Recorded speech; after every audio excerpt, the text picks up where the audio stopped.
Lagyan natin ng e-mounts, no? Ito butas. Repair natin ito mamaya. Install muna natin yung e-mounts. Okay, so itong gagamitin natin dito.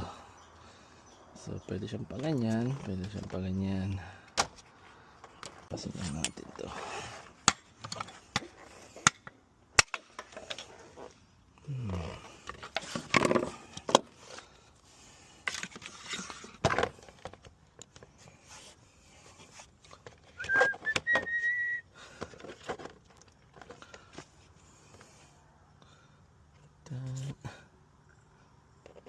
Sipatin na lang natin yan, mga kaibigan.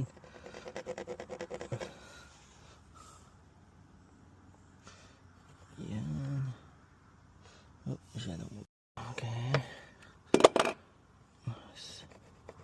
Ito. Tapos hanggang natin ang guhit yan. Natin ang straight line yan. Dapat straight yan para masaya.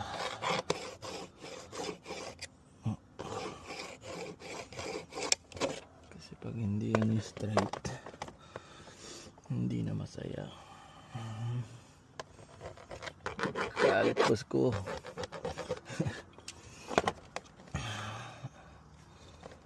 Okay.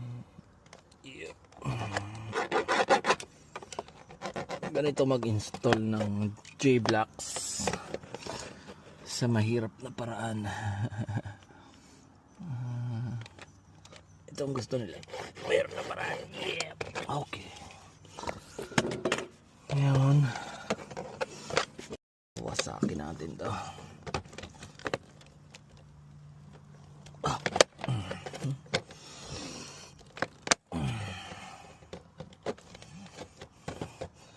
Wasakin ng mga kadena na siyang gumagapos sa kwento ng mas astig sa bagong tahi na lonta.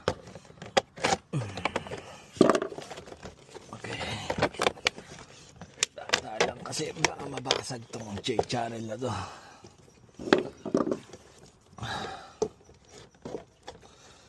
Hindi nyo pwedeng gawin sa winter to. Sabi ko sa inyo, mamumroblema kayo.